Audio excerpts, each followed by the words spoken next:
आज हम जो टॉपिक स्टार्ट करेंगे वो अनुपात और समानुपात स्टार्ट करेंगे। ठीक है।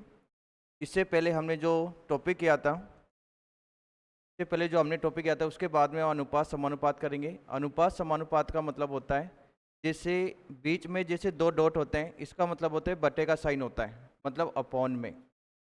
जैसे यहाँ मैंने लिखा ए रेसो बी, इसका मतलब है ए अपॉन बी होता है। ठीक है। देखो, सबसे पहले अनुपात समानुपात, तो यहाँ ध्यान रखना है कि अनुपात का मतलब क्या होता है। जैसे फर्स्ट है अनुपात लिखा हुआ है, एक होता है समानुपात। तो अनुपात का मतलब है जैसे रेशो, तो यहाँ मैंने लिखा ए अनुपात बी, ए अनुपात बी। तो ए अनुपात बी कहीं भी दिखे, इसका मतलब है कि वो है क्या, ए अपॉन बी है। ठीक है।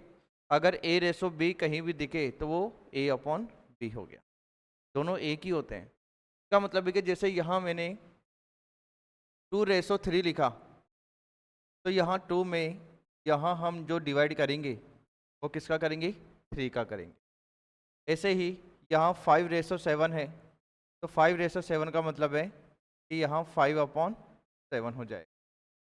तो ये अनुपात का मीनिंग होता है कि मतलब जैसे अनुपात में यहाँ दो डॉट होते हैं, फिर यहाँ हम बटे में लिखते हैं। अनुपात का मतलब है कि जैसे ए रेसो बी है तो ए अपॉन बी, 2:3 है तो 2/3, 5:7 है तो ये 5/7 हो जाएगा। अब जैसे यहाँ अनुपात के साथ साथ में समानुपात भी है। जैसे समानुपात, समानुपात क्या होता है, देखो समानुपात का मतलब है कि जैसे मान लो कि यहाँ मैंने लिखा ए अनुपात बी, इसका मतलब है कि यहाँ तो बीच में ए अनुपात बी है, ए रेसो बी। फिर यहाँ मैंने 4 डॉट लगाए, फिर यहाँ मैंने लिखा यहाँ बी अनुपात सी। इसका मतलब है कि यहाँ जो बीच में कितने डॉट हैं, 4। तो ये आपके पास में क्या होता है, समानुपात को रिप्रेजेंट करता है। इसका मतलब है कि ये समानुपात होता है। अब इसका मीनिंग क्या होता है कि यहाँ जब कभी भी कहीं भी ऐसे 4 डॉट दिखे ना, तो यहाँ लिखना ए रेसो बी। इसका मतलब है कि बीच में किसका साइन है, बराबर का। और यहाँ मैंने लिखा बी रेसो सी। अब ए रेसो बी का मतलब होता है कि यहाँ मैंने ए में डिवाइड किसका किया, बी का। और यहाँ बी रेसो सी का मतलब होता है यहाँ बी अपॉन हो जाएगा। ठीक है। फिर हम इसको प्रोपोर्शनल बोलते हैं, इसको प्रोपोर्शनल। ठीक है। तो ये आपके पास में हो जाएगा ए रेसो बी, फिर ये आपके पास में प्रोपोर्शनल यहाँ बी रेसो सी हो जाएगा।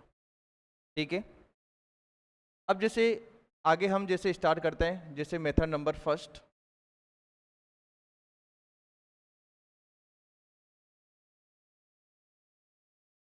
देखो मेथड नंबर फर्स्ट, जैसे यहाँ आपको क्वेश्चन में किस फॉर्म में देंगे, जैसे यहाँ मैंने लिखा ए रेसो बी है, आपको जैसे दे दिया मान लो कि यहाँ 2:3। ठीक है। जैसे मान लो कि यदि यदि ए अनुपात बी 2:3 है, a ratio B equals to 2:3, और फिर यहाँ आपको दे दिया आगे यहाँ बी रेसो सी जो किसके इक्वल है, 3:5 के इक्वल है। यहाँ 3:5 के इक्वल है। तो सॉल्यूशन कैसे करेंगे हम, तो जैसे यहाँ देखो, तो सबसे पहले यहाँ मैंने लिखा ए रेसो बी जो किसके इक्वल है, 2:3 के इक्वल है। और यहाँ बी रेसो सी है वो किसके इक्वल है, 3:5 के इक्वल है। तो सबसे पहले हम सॉल्यूशन कैसे करेंगे, एक बार इसको वापस समझ लो फिर हम स्टार्ट करते हैं। देखो सबसे पहले अनुपात और समानुपात टॉपिक है, इसका मतलब है कि रेशो और प्रोपोर्शनल, ये टॉपिक है अपना। ये रेशो हो गया, ये प्रोपोर्शनल हो गया। देखो रेशो का मतलब होता है कि यहाँ ए रेशो बी जो किसके इक्वल है, ए अपॉन बी के। यहाँ 2:3, जैसे यहाँ मैंने लिखा 2/3 के। यहाँ 5:7 जब बीच में दो डॉट होता है तो इसका मतलब है कि वो 5/7 होता है। क्या होता है, 5/7 होता है। फिर ऐसे ही समानुपात का मतलब होता है प्रोपोर्शनल। ठीक है। तो यहाँ मैंने लिखा ए रेसो बी, फिर 4 डॉट, फिर यहाँ बी रेसो सी। अब यहाँ बीच में तो एक डॉट है, तो यहाँ तो अभी मैंने ये लिखा, लेकिन बीच में अगर 4 डॉट होते हैं ना, तो इसका मीनिंग होता है कि बीच में इक्वल का साइन होता है, ये दोनों एक ही होते हैं। फिर यहाँ मैंने बी रेसो सी लिखा, तो यहाँ बी रेसो सी।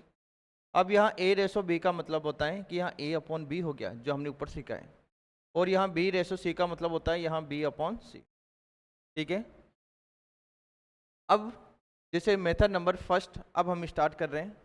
इसमें क्वेश्चन नंबर फर्स्ट है, यदि मतलब इफ कि a ratio b equals to 2 ratio 3 and यहाँ b ratio c equals to 3 ratio 5 हो, तो देन आपको यहाँ रेसो निकालना है, a ratio b ratio c निकालना है। ये बताना है कि a ratio b ratio c किसके इक्वल होगा। फर्स्ट सबसे पहले क्वेश्चन हम यही सीखते हैं। ठीक है। तो सबसे पहले यहाँ समझो, यहाँ मैंने लिखा ए रेसो बी जो किसके इक्वल है 2 रेसो 3 की, और बी रेसो सी जो किसके इक्वल है 3 रेसो 5 की। देखो, तो हम क्या करते हैं कि इसमें जैसे यहाँ मैंने लिखा ए रेसो बी, यहाँ जो ए रेसो बी है वो क्या है 2 रेसो 3। ठीक है। अब यहाँ बी रेसो सी क्या है, ये तो क्वेश्चन में पहले से लिखा हुआ है, जो 3 रेसो 5 है। जो क्वेश्चन में लिखा हुआ है मैंने इसको एक बार निकाल दिया कि क्या लिखा हुआ था उसमें। फिर इसके बाद में अब जैसे यहाँ देखो, आपको ए बी सी का रेशो निकालना है, ए बी सी का रेशो निकालना है। तो मुझे ये बताओ, ए और बी या बी और सी दोनों में से आ क्या रहा है, बी आ रहा है, क्योंकि यहाँ भी बी है और यहाँ भी क्या है, बी है। लेकिन यहाँ क्या है कि जो बी है ना, यहाँ बी किसके इक्वल है 3 के, और यहाँ जो बी है वो किसके इक्वल है 3 के। इसका मतलब है, और ए किसके इक्वल है 2 के,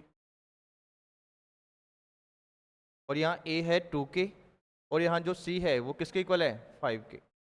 अब जैसे यहाँ देखो कि यहाँ मैंने ए रेसो बी रेसो सी लिखा, आपको ए बी सी का रेसो ही निकालना है। तो यहाँ जो ए है वो तो है 2।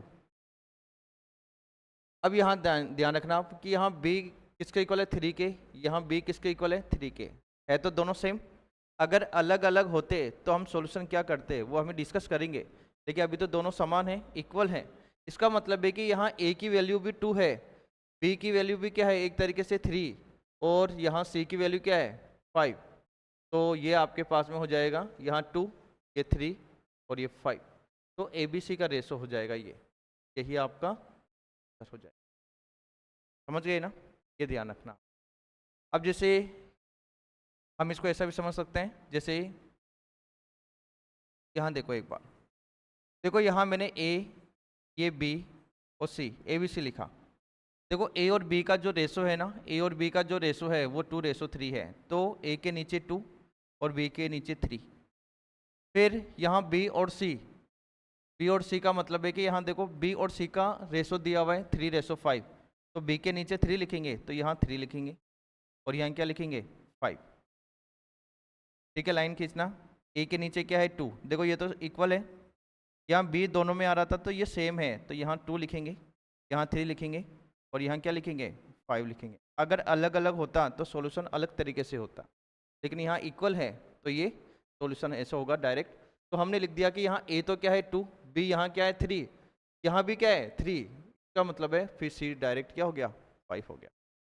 ठीक है, अभी एक दो और क्वेश्चन करते हैं फिर और क्लियर होगा। जैसे ये सेकंड है, मैंने यहाँ लिखा इफ यदि, जैसे मैंने यहाँ लिखा ए रेसो बी जो किसके इक्वल है 3 रेसो 7, एंड यहाँ बी रेसो सी किसके इक्वल है 7 रेसो 10 हो, तो देन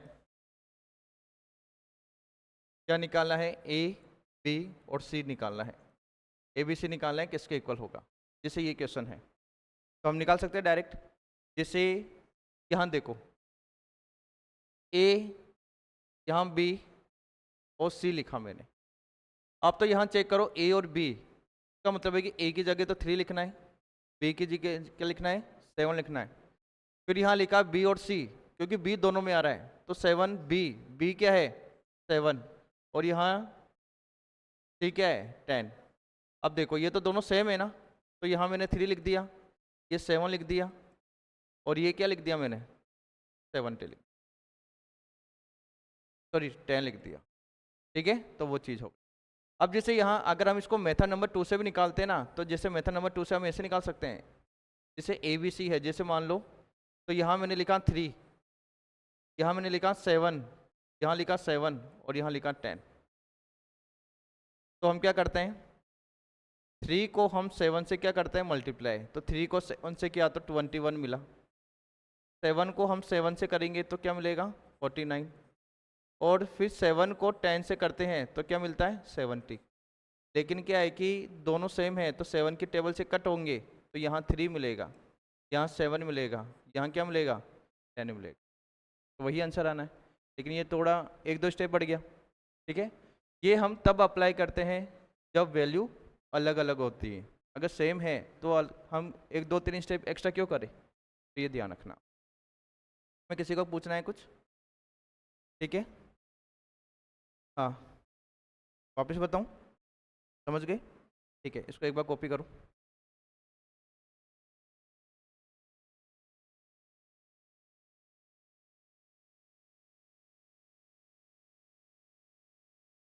इंग्लिश मीडियम से होंगे ना आप तो, English medium Hindi medium, Hindi medium.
अब तो बस यहाँ ये ध्यान रखना कि जैसे इक्वल पार्ट मिलता है ना आपको, दोनों में से यहाँ बी आ रहा है, यहाँ भी बी आ रहा है, फिर यहाँ चेक कर लो कि क्या बी ये दोनों सेम है क्या, अगर सेम है तो एक बार ही लिखना है, बस कुछ नहीं, बाकी हम as it is same solution कर। एक बार इसको जल्दी करो फिर आगे स्टार्ट करते हैं हम।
यहाँ देखो एक बार, यदि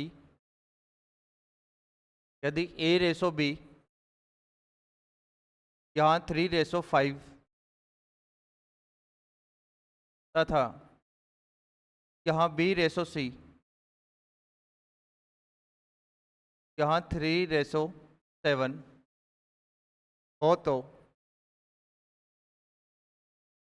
यहाँ a plus B upon 2a का मान टू ए का मान ज्ञात कीजिए। जिससे ये लिखा हुआ है a plus B upon 2a का मान ज्ञात कीजिए। ठीक है, देखो सबसे पहले यहाँ a रेसो b है जो 3/5, b रेसो c 3/7 के इक्वल है। तो a plus B upon 2a का मान ज्ञात कीजिए। तो सबसे पहले अगर हम जैसे ये निकालते हैं तो सबसे पहले ABC का मान निकालना पड़ेगा। तो यहाँ मेरी बात सुनो एक बार, जैसे यहाँ AB है तो A तो क्या हो गया, A और B, यहाँ 3/5, और यहाँ B और C क्या है 3/7। इसका मतलब है कि यहाँ जो A है वो तो 3 है, तो यहाँ A B और C का अनुपात निकालेंगे। यहाँ चेक करो कि बस यहाँ B की जो वैल्यू है वो क्या अलग है या सेम है, अलग है। ठीक है, अब जैसे यहाँ थोड़ा ध्यान से समझो, जैसे मैंने यहाँ लिखा A, यहाँ मैंने लिखा B, यहाँ मैंने लिखा C। A और B की नीचे आप लिखोगे 3/5, और B और C यहाँ लिखोगे 3, क्योंकि B के नीचे 3 और C के नीचे क्या लिखना है 7 लेना है। ठीक है, अगर वैल्यू सेम होती तो अपना डायरेक्ट आंसर फॉर्म में हो जाता। लेकिन जैसे मान लो कि वैल्यू अलग है, इसका मतलब है कि हम B क्या है 5, यहाँ B क्या है 3, तो वैल्यू अलग है। तो आपको क्या करना है, जैसे 3 सबसे पहले 3 को 3 से करोगे तो क्या मिलेगा 9 मिलेगा। फिर अनुपात, फिर 5 को 3 से करोगे तो क्या मिलेगा 15। फिर 5 को किससे करोगे 7 से, तो यहाँ क्या मिलेगा 35। क्या मिलेगा 35। समझ गए इसको। इसका मतलब है कि यहाँ जो ये तो A हो गया, ये B हो गया, अब ये C हो गया। अब आपसे क्या पूछा है A प्लस B पूछा है और अपॉन 2A पूछा है। A प्लस बी का मतलब है A तो है 9, देखो यहाँ A और B को प्लस करते हैं तो 24 मिलता है, मतलब 9 + 15, फिर अपॉन 2A, तो यहाँ 2 × A का मतलब है 9, तो 9 + 15 24, फिर 2 × 9, तो जैसे मैंने 2 के टेबल से कट किया 12, फिर 3 के टेबल से कट होगा तो 4, यहाँ क्या मिलेगा 3। तो जो आंसर होगा वो किसके इक्वल होगा 4/3 के, इसके इक्वल होगा 4/3 के इक्वल होगा। तो ये हमें ध्यान रखना है। अगर यहाँ अनुपात अलग अलग होते हैं, अगर सेम है तो सेम लिखना है, लेकिन अलग अलग है तो हमें ऐसे सॉल्यूशन करना।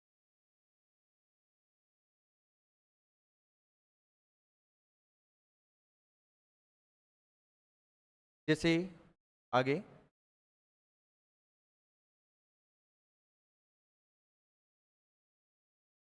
जैसे यहाँ देखो, यदि यदि A अनुपात B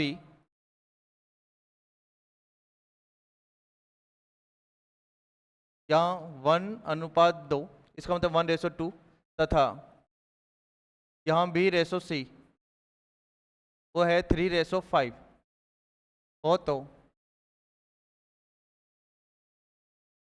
A अनुपात B अनुपात C का मान ज्ञात कीजिए। देखो देखो सबसे पहले यहाँ मैंने लिखा A, यहाँ मैंने लिखा B, यहाँ मैंने लिखा C, लेकिन A और B का जो अनुपात है वो है क्या 1 और 2। इसका मतलब है यहाँ मैंने लिखा A और B, तो यहाँ मैंने लिखा 1 और यहाँ मैंने क्या लिखा 2 लिखा, क्योंकि A और B के नीचे वही लिखना है जो लिखा हुआ है। फिर यहाँ B और C, इसका मतलब है कि B के नीचे यहाँ आपको लिखना है, तो ये 3 हो गया, ये क्या मिलेगा आपको 5। हमें क्या करना है कि 3 को 1 से, इसका मतलब है 1 को 3 से हम क्या करेंगे मल्टीप्लाई, तो क्या मिलेगा 3 मिलेगा। फिर 2 को, तो ये 6, और 2 को 5 से, तो यहाँ क्या मिलेगा 10 मिलेगा। तो जो आंसर होगा वो 3/6/10 होगा। ठीक है, ये हमें ध्यान रखना है। फिर नेक्स्ट, यदि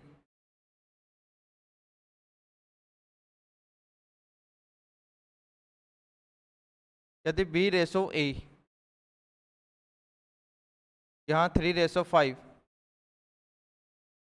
एंड यहाँ B/C, यहाँ 5/7 हो तो यहाँ 2A प्लस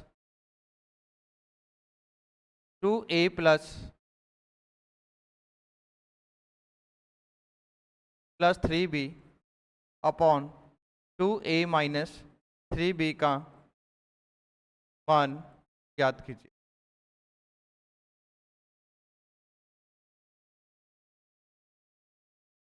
जैसे ये निकालना है हमें, तो जैसे देखो सबसे पहले तो यहाँ हमें लिखना है A और B।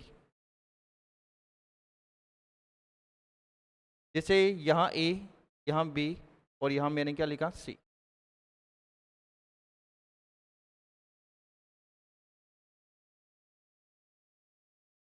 A, B और C।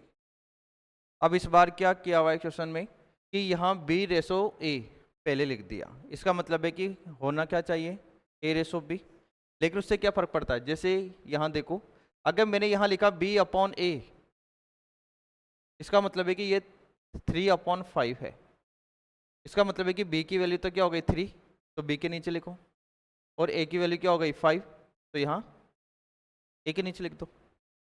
आगे पीछे तो कर सकता है ना, ठीक है। फिर इसके बाद में यहाँ क्या लिखा हुआ है B/C। इसका मतलब है कि हम B का मतलब है, यहाँ B तो क्या है 5, और यहाँ जो C है वो C का मतलब क्या है 7। अब जैसे हम आंसर निकालेंगे, दोनों अलग अलग हैं, तो मैंने 5 को 5 से क्या किया मल्टीप्लाई, तो कितना मिलेगा 25।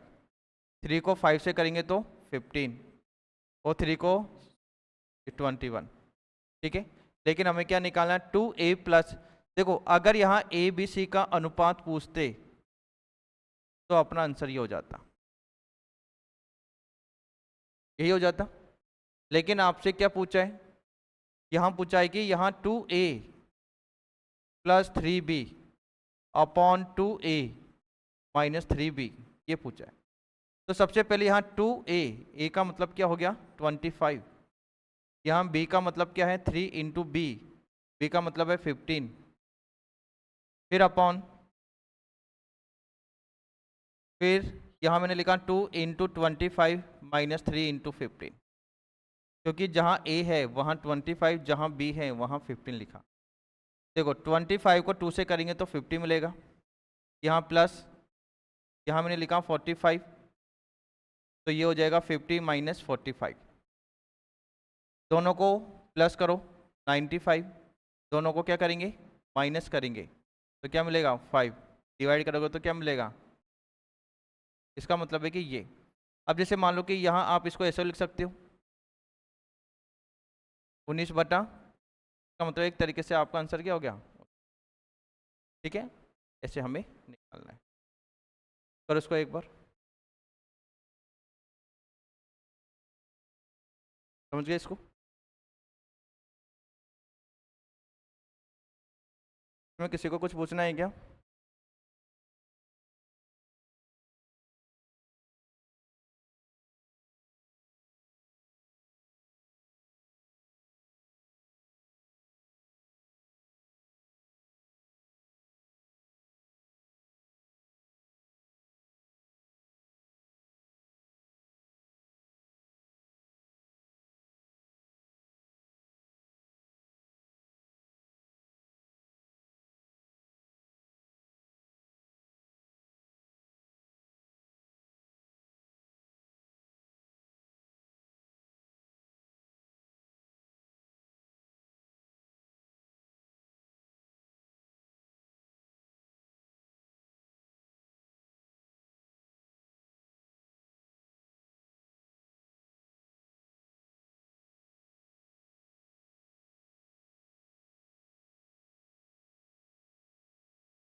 यदि A/B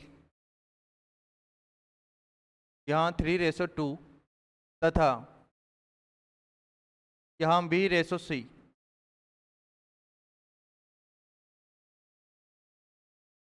ये 2/3 हो तो यहाँ A-C अपॉन B का अनुपात याद कीजिए, रेशो की फॉर्म में निकालना है बार। ठीक है, रेशो की फॉर्म में निकालना है। देखो सबसे पहले यहाँ ए और बी का जो रेशो है ना, सबसे पहले ABC लिखो, A, B और C।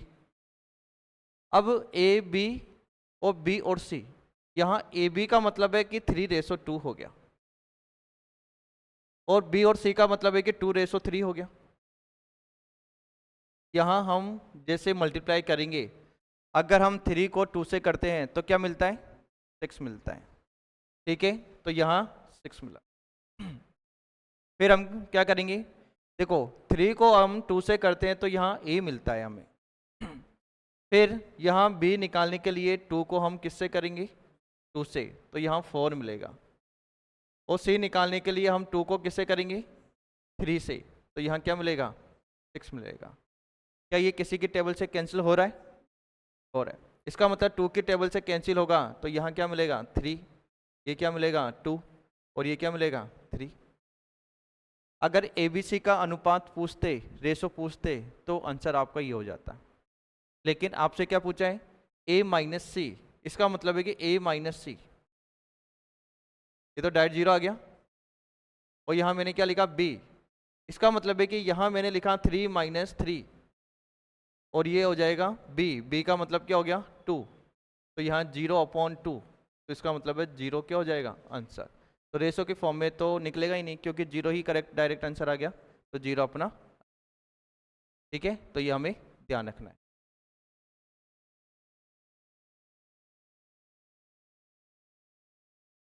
जैसे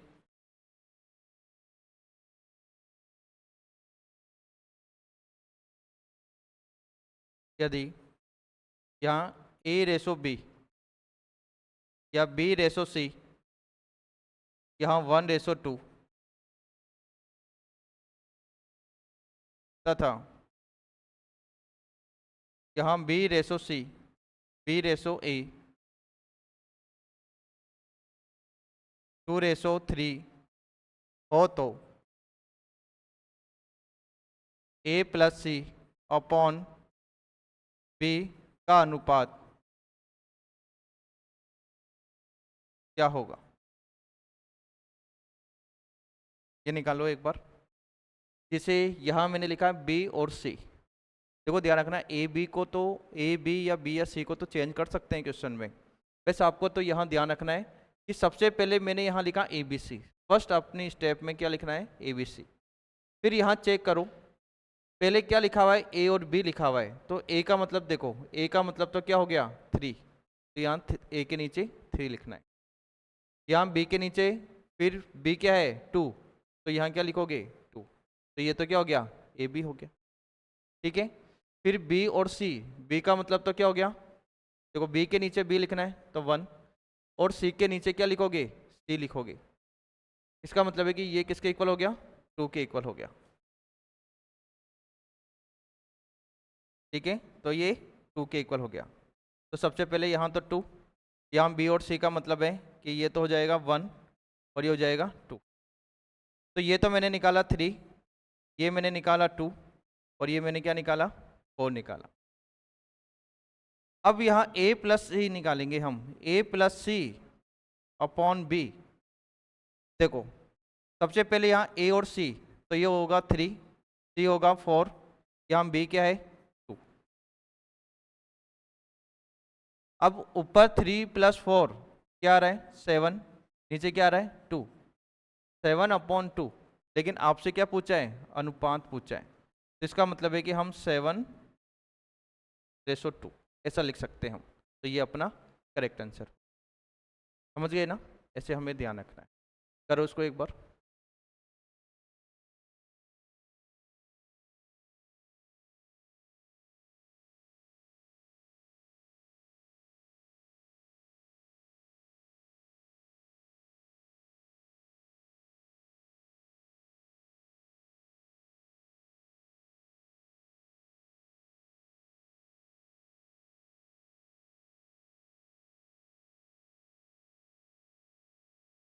अब जैसे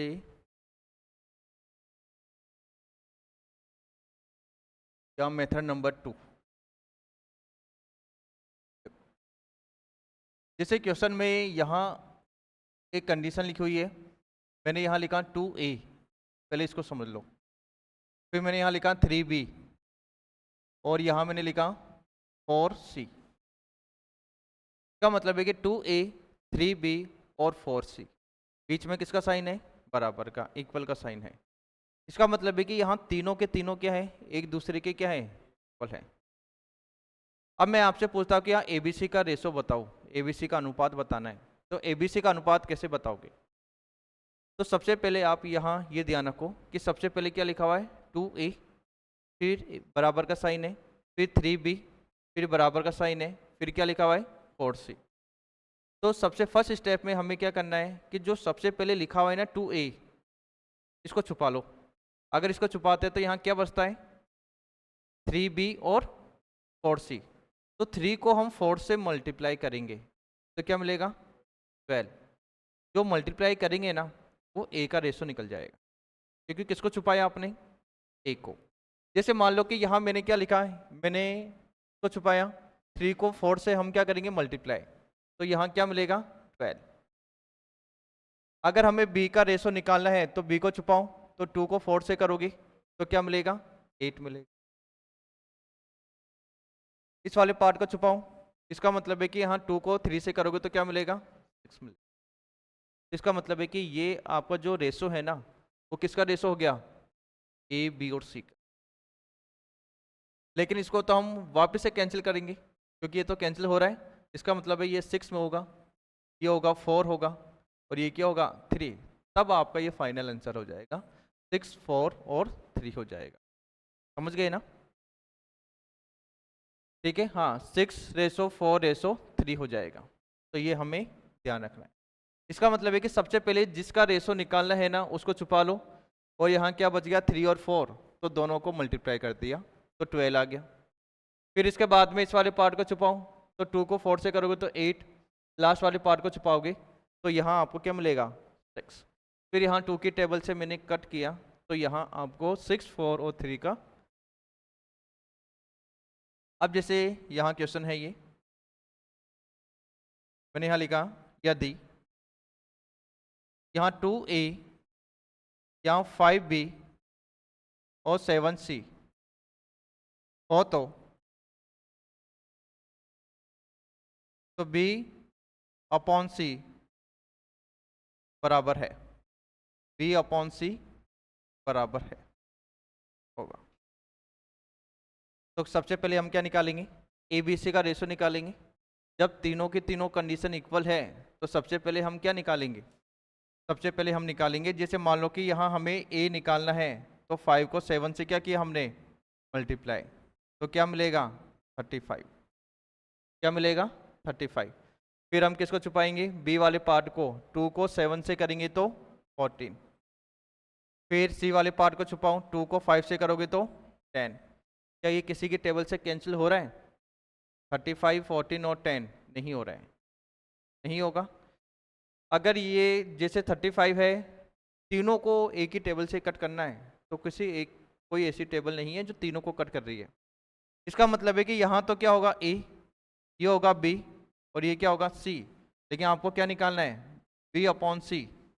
बी अपॉन सी निकालना है, तो बी तो क्या हो गया? 14, यहाँ सी क्या हो गया? 10। इसको हम कैंसिल कर सकते हैं, तो ये तो हो गया 7, और ये क्या हो गया? 5।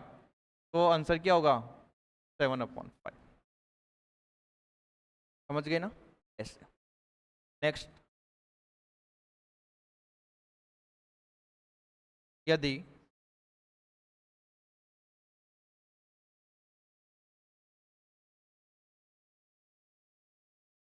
यदि 5x, यहाँ 2y और 11z हो तो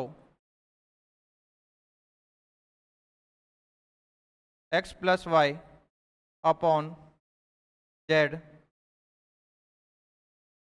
x plus y upon z का अनुपात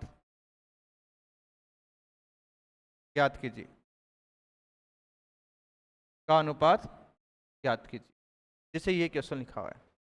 तो सबसे पहले हमने क्या लिखा कि 5x है, देखो x निकालना है ना हमें, तो सबसे पहले हम क्या करेंगे, 2 को 11 से करेंगे। तो यहाँ x, y और z का रेशो निकालना है, तो पहले मैंने 2 को 11 से किया तो क्या मिला 22। अगर मुझे y निकालना है तो 5 को 11 से तो क्या मिलेगा 55। फिर z निकालना है तो 5 को 2 से तो यहाँ क्या मिलेगा 10 मिलेगा। अब ये किसी के टेबल से कैंसिल हो रहा है, 22 55, ये तो 11 के टेबल से कैंसिल हो रहा था, बट यहाँ 10 आते ही फिर कैंसिल हो गया। इसका मतलब है कि तीनों किसी भी टेबल से कैंसिल नहीं होंगे। अब यहाँ एक्स वाई जेड है, आपसे पूछा है एक्स प्लस वाई का मतलब हो गया इन दोनों को प्लस करोगे तो यहाँ 22, यहाँ x plus y upon z पूछा है तो यहाँ 22 प्लस 55, फिर जेड का मतलब है 10, दोनों का सम, तो ये किसके इक्वल होगा 77 और नीचे 10, तो जो आंसर होगा वो 77/10 हो जाएगा, क्योंकि रेशो की फॉर्म में निकालना है ना, इसलिए, क्योंकि क्वेश्चन में लिखा हुआ है कि रेशो निकालो अनुपात। पर उसको एक बार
देखो क्या लिखा हुआ है, x/2 इक्वल है ये y/3 इक्वल्स टू z/5।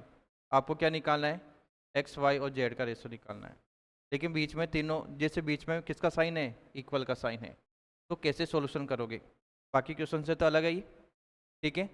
तो हम कैसे कर सकते हैं इसको, दो तरीके से कर सकते हैं। जैसे यहाँ देखो, पहले तो यहाँ मैंने लिखा 2, यहाँ लिखा 3, यहाँ क्या लिखा 5।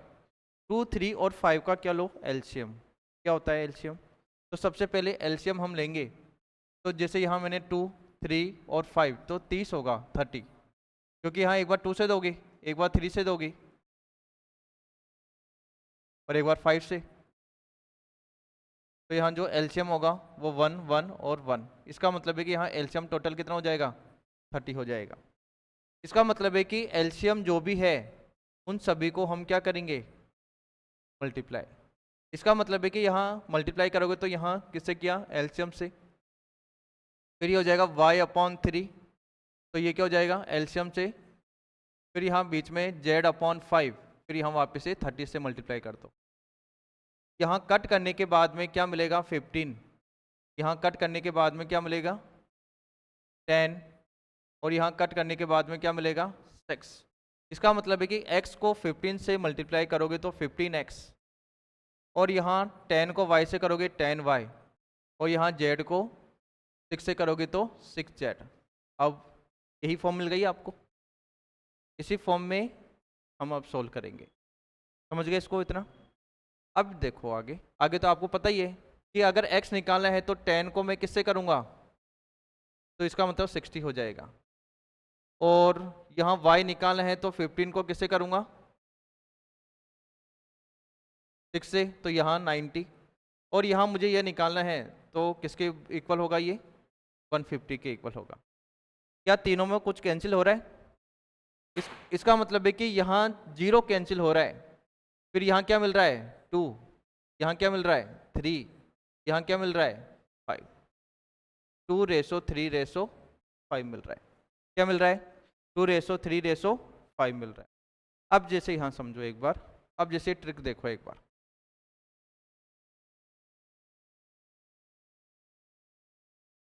जैसे मान लो कि यहाँ आपके पास में लिखा हुआ है x/2, यहाँ लिखा हुआ है y/3 और यहाँ लिखा हुआ है z/5। हमेशा जब ऊपर कोई भी होता है, जैसे मान लो कि x की जगह a भी हो सकता था, y की जगह b, z की जगह c हो सकता था। नीचे हमेशा जो भी नंबर लिखा होता है ना, इसका मतलब है कि वो हमेशा हमें x, y और z का अनुपात निकालना है। तो जो एक नीचे लिखा होता है वो हमेशा वैल्यू किसकी होती है? x की। जो नीचे लिखी होती है वो हमेशा वैल्यू किसकी हो गई? y की। जो हमेशा वैल्यू नीचे होगी वो किसकी वैल्यू होगी? इसका मतलब x के नीचे वाली x की होगी, y के नीचे वाली y की होगी, z के नीचे वाली z की होगी। ठीक है, लेकिन ये बताना जरूरी था जिससे आपको आइडिया भी लग जाएगा कि आया कैसे। इसका मतलब है कि 2, 3 और 5 डायरेक्ट आंसर आ गया। ठीक है, समझ गए इसको? अभी हम करेंगे धीरे धीरे हर टाइप्स के। दो वाली संख्या का मतलब, हाँ, जो उससे क्या फ़र्क पड़ता है? जैसे अगर कैंसिल होता है तो कैंसिल कर देंगे, नहीं होगा तो अनुपात वही होगा। 2 डिजिट में क्या 10, 12 और 13 रेशो नहीं होता है क्या? बिल्कुल होता है। अभी कर लेंगे। ठीक है, जैसे यहाँ देखो एक बार करो इसको एक बार।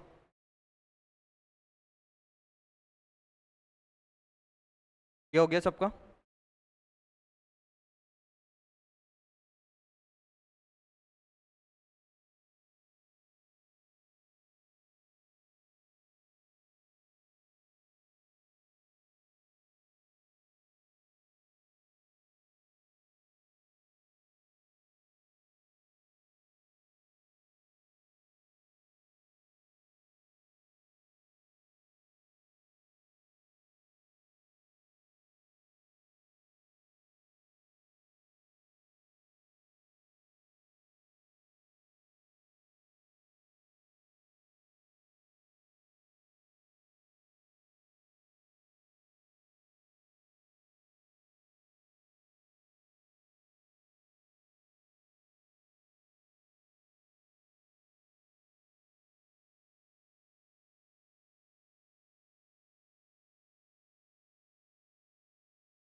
जैसे यहाँ देखो, यदि a/10 यहाँ b/15 c/17 हो तो c/b+c का मान ज्ञात कीजिए।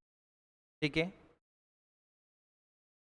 अब जैसे यहाँ देखो एक बार, सबसे पहले यहाँ a के नीचे क्या लिखा हुआ है 10, यहाँ b के नीचे क्या लिखा हुआ है 15 और यहाँ c के नीचे क्या लिखा हुआ है 17।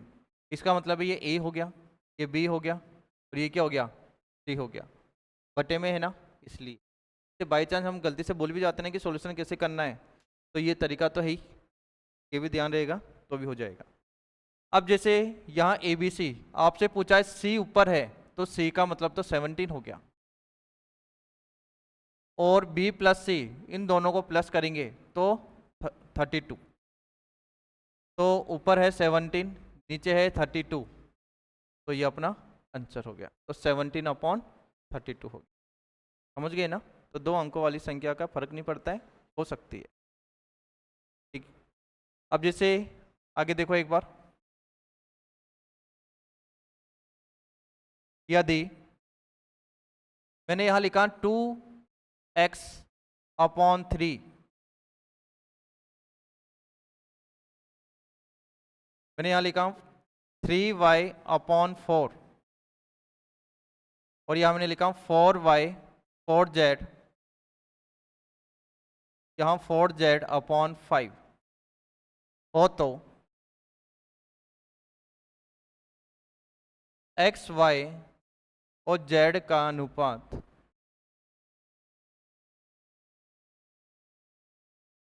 ज्ञात कीजिए।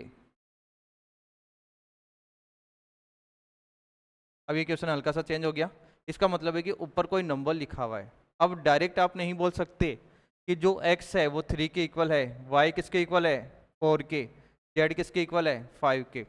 आप हमेशा ये ध्यान रखोगे कि जब कभी भी x का जो गुणांक होता है ना वो हमेशा क्या होना चाहिए 1 होना चाहिए। इसका मतलब है कि x, y और z का जो कोफिशिएंट है वो 1 होगा, तभी यहाँ हम डायरेक्ट आंसर लिख सकते हैं। अब यहाँ क्या है, ये किसी न किसी से इनटू है ऊपर की तरफ, तो आप डायरेक्ट आंसर नहीं लिख सकते नीचे वाले को। तो फिर हम क्या करेंगे, इसका मतलब हम क्या करते हैं, इस 2 को नीचे लेके आ जाओ 3 के। तो इसका मतलब है कि यहाँ क्योंकि x का जो गुणांक है वो हम क्या बनाएंगे 1। x का गुणांक का मतलब होता है, जैसे मान लो कि यहाँ मैंने लिखा x किससे इनटू है 1 से, ठीक है। अब जैसे मान लो कि यहाँ मैंने लिखा a, तो a किससे इनटू है 1 से, ऐसे बनाना है आपको। इसका मतलब है कि coefficient of x is equals to 2, इसका मतलब है कि x का जो गुणांक है वो 2 है, 1 बनाओ। तो मैं 2 को नीचे लेके आऊंगा तो ये क्या हो जाएगा 3/2, तो ये x, तो यहाँ 3/2 हो जाएगा। बीच में किसका साइन है बराबर का। अब अगर यहाँ 1 होता तो कोई फर्क नहीं पड़ता, लेकिन 3 है तो इसको नीचे लेके आओगे तो 4/3, फिर z अपॉन यहाँ 5/4 होगा। अब जैसे यहाँ बताओ, अगर इसको ऊपर लेके जाएंगे तो यही तो स्टेप बनेगी, ठीक है। अब जैसे यहाँ देखो, मैंने यहाँ x, y और z का अनुपात निकालना है, इसका अनुपात निकालना है, इसमें थोड़ा 1-2 स्टेप एक्स्ट्रा करनी पड़ेंगे आप। जो x के नीचे लिखा होता है वो हमेशा x होता है, मतलब x की वैल्यू होती है तो 3/2। फिर y के नीचे जो भी लिखा होगा वो y की वैल्यू होगी, जो z के नीचे है वो z का, ठीक है। अब मुझे बताओ एक बार, अब ये डायरेक्ट आंसर तो नहीं होगा, सिंपल फॉर्म में आंसर होगा इसका। तो हम क्या करेंगे, यहाँ क्या लिखा हुआ है 2, यहाँ क्या लिखा हुआ है 3, यहाँ क्या लिखा हुआ है 4। तो सबसे पहले हम क्या करेंगे, यहाँ 2, 3 और 4 का क्या लेंगे एलसीएम, तो 12 आएगा। जैसे 2, 3 और 4 का हम क्या लेंगे एलसीएम। देखो वैसे डायरेक्ट कैसे करोगे, देखो 2 किसके अंदर आता है 4 के अंदर आता है, 4 को 3 से किया तो क्या मिला 12, या फिर ये मेथड तो ही, फिर मैंने 2 से दिया फिर 3 से दिया, तो यहाँ जो एलसीएम मिला वो किसके इक्वल मिला 12 के। इसका मतलब है कि इन तीनों को आप किससे मल्टीप्लाई करोगे 12 से। तो यहाँ मैंने लिखा 3/2, यहाँ मैंने लिखा 3/2, 12 से मल्टीप्लाई करो, फिर अनुपात का साइन है, फिर 4/3, फिर 12, फिर होगा 5/4, फिर यहाँ किसके इक्वल होगा इंटू 12 हो गया। अब जैसे 2 की टेबल से मैंने यहाँ कट किया तो यहाँ क्या मिलेगा 6, यहाँ 3 के टेबल से हम कट करेंगे तो किसके इक्वल होगा 4 के, यहाँ 4 के टेबल से कट करेंगे तो यहाँ किसके इक्वल होगा 3 के। अगर 3 को हम 6 से मल्टीप्लाई करते हैं तो क्या मिलता है 18, फिर 4 को हम 4 से करेंगे तो 16, और 5 को 3 से करेंगे तो 15। आपको किसका अनुपात निकालना है एक्स वाई जेड का, तो एक्स वाई जेड का अनुपात ये मिल गया। तो यही आपका फाइनल आंसर, समझ गए ना, ऐसे निकालना है। तो इसका मतलब है कि क्वेश्चन दो फॉर्म में पूछते हैं, एक तो ये होता है कि एक्स वाई या जेड का जो कोफिशिएंट है मतलब गुणांक अगर 1 है तो डायरेक्ट आंसर लिख सकते हो 2, 3 और 5। लेकिन जैसे मान लो कि इक्वल नहीं है, 1 नहीं है, 1 के अलावा कोई दूसरा नंबर लिखा हुआ है, तो आपको क्या करना पड़ेगा उस नंबर को नीचे लेके आना पड़ेगा। नीचे लेके आने के बाद में x का अनुपात हो जाएगा, जैसे इस वाले क्वेश्चन में हमने 2 को नीचे लेके आए तो ये हो जाएगा 3/2, फिर y को नीचे लेके आओगे तो ये हो जाएगा 4/3, अगर 4 को नीचे लेके आओगे तो यहाँ क्या मिलेगा 5/4 मिलेगा। फिर जो x है वो 3/2, यहाँ y 4/3, यहाँ z है 5/4। फिर हमने एलसीएम निकाला 2, 3 और 4 का, तो किसके इक्वल आ गया 12 के। फिर 12 को हमने तीनों को क्या कर दिया मल्टीप्लाई, तो 2 6 जा क्या होता है 12, तो 3 को 6 से करेंगे तो 18, फिर 3 के टेबल से कट करेंगे 4, फिर 4 को हम 4 से करेंगे 16, फिर यहाँ 4 के टेबल से कट किया 3, और 3 को हम 5 से करेंगे तो 15। तो ये अपना फाइनल आंसर। ठीक है, करो एक बार इसको।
अब देखो इधर नेक्स्ट क्वेश्चन, यहाँ लिखा हुआ है 3x/5 इसके इक्वल है 4y/7।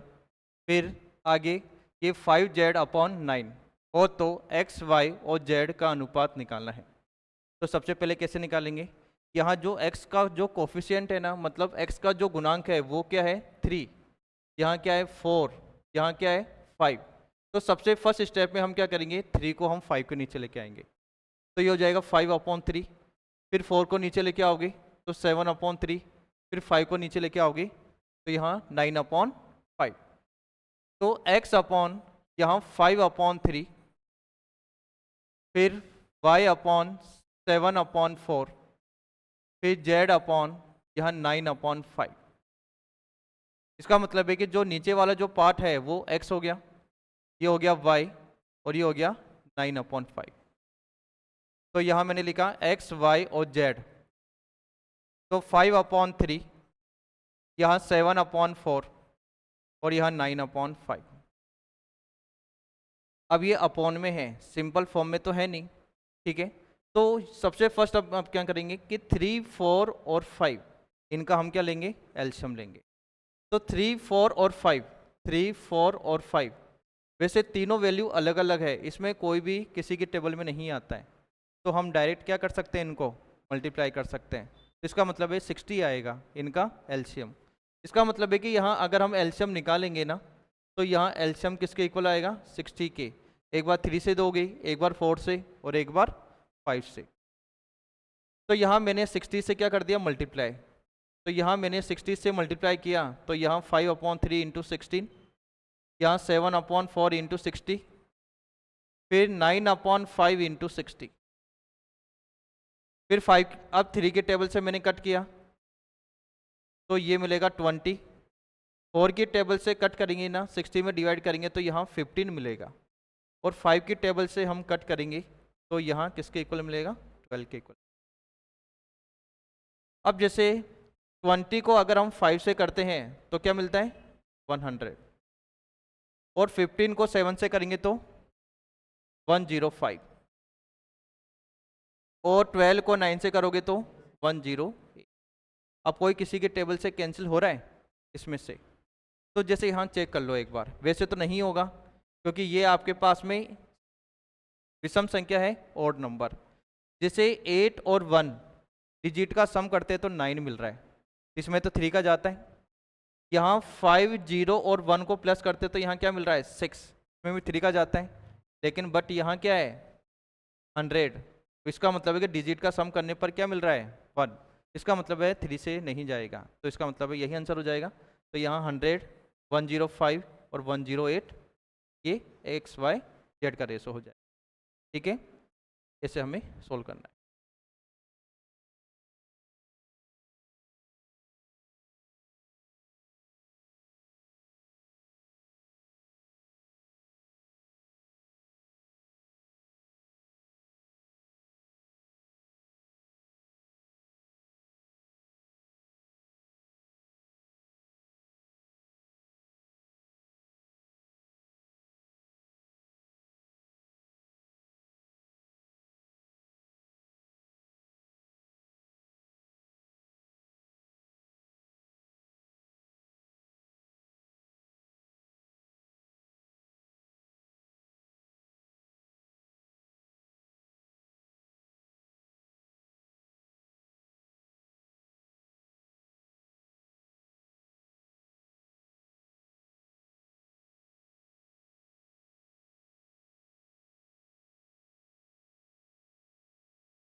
आगे देखो।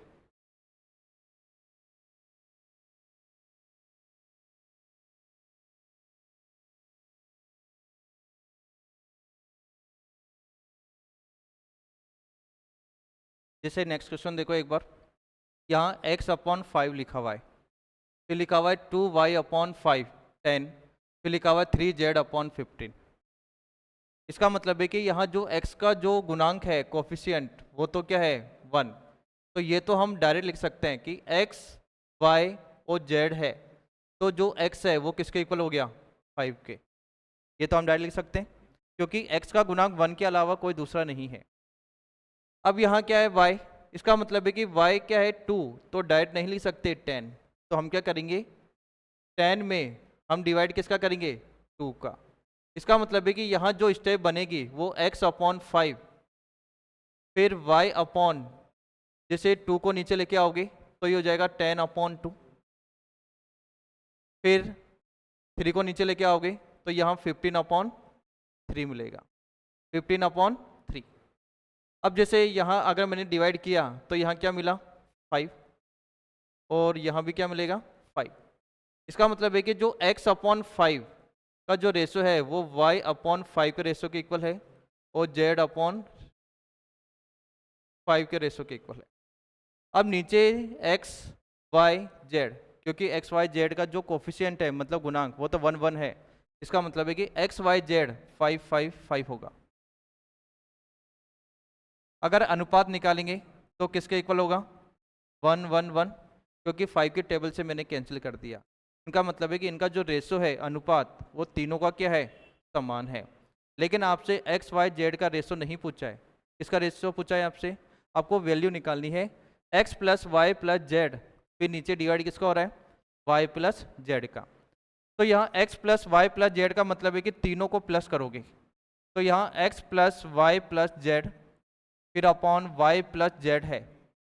अगर तीनों को प्लस किया तो यहाँ क्या मिलेगा 3, और y प्लस जेड तो यहाँ क्या मिलेगा 2, तो यहाँ 3/2 आंसर हो जाएगा। ठीक है, तो आज इतना ही करेंगे, बाकी हम नेक्स्ट क्लास में करेंगे।